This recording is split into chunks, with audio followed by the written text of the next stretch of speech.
दोस्तों, आपको शायद ये जानकर आश्चर्य होगा और खुशी भी होगी कि सर्जरी का आविष्कार इसी देश में हुआ था।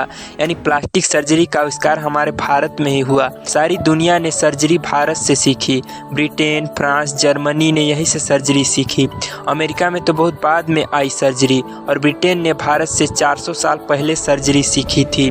ब्रिटेन के डॉक्टर यहाँ आते थे और सर्जरी सीखकर वापस जाते थे। आपको शायद सुनकर आश्चर्य होगा कि आज से 400 साल पहले भारत में सर्जरी के बहुत बड़े बड़े विश्वविद्यालय चला करते थे, यानी कि यूनिवर्सिटी।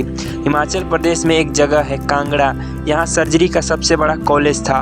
एक और जगह है भरमौर, हिमाचल प्रदेश में ही, वहीं एक दूसरा बड़ा केंद्र था। से हिमाचल प्रदेश में 18 केंद्र थे। फिर उसके बाद गुजरात, राजस्थान, महाराष्ट्र में संपूर्ण भारत में सर्जरी के 1200 के आसपास केंद्र थे। यहाँ अंग्रेज आकर सीखते थे। आपको जानकर खुशी होगी, लंदन में एक बहुत बड़ी संस्था है जिसका नाम है fellow of the royal society of London, FRS। इस संस्था की स्थापना उन डॉक्टरों ने की थी जो भारत से सर्जरी सीख कर गए थे, और उनमें से कई डॉक्टर्स ने मेमोआर्स लिखे हैं। मेमोआर्स माने अपने मन की बात। तो उन मेमोआर्स को अगर पढ़ें तो इतनी ऊंची तकनीक के आधार पर सर्जरी होती थी।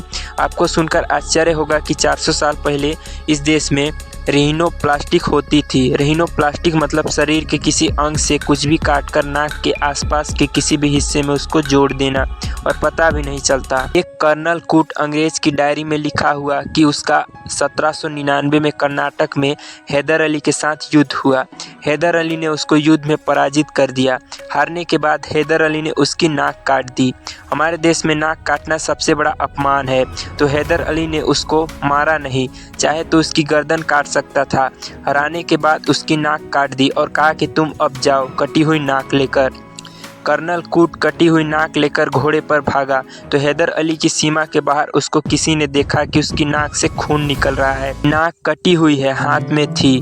तो जब उससे पूछा गया कि क्या हो गया, तो उसने सच नहीं बताया। उसने कहा कि चोट लग गई है। तो व्यक्ति ने कहा कि ये चोट नहीं है, तलवार से काटी हुई है। तो कर्नल कूट मान गया कि हाँ, तलवार से काटी है।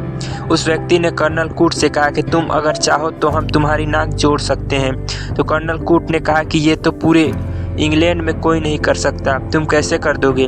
तो उसने कहा कि हम बहुत आसानी से कर सकते हैं। तो बेलगांव में कर्नल कूट के नाक को जोड़ने का ऑपरेशन हुआ। उसका करीब 3-3.5 घंटे ऑपरेशन चला। वो नाक जोड़ी गई, फिर उस पर लेप लगाया गया। 15 दिन उसको वहाँ रखा गया। 15 दिन बाद उसकी छुट्टी हुई। 3 महीने बाद वो लंदन पहुँचा। तो लंदन वाले हैरान थे कि तुम्हारी नाक तो कहीं कटी हुई नहीं दिखती। तब उसने लिखा कि यह भारतीय सर्जरी का कमाल है। ये जो सर्जरी हमारे देश में विकसित हुई, इसके लिए महर्षि सुश्रुत ने बहुत प्रयास किए, तब जाकर ये सर्जरी भारत में फैली।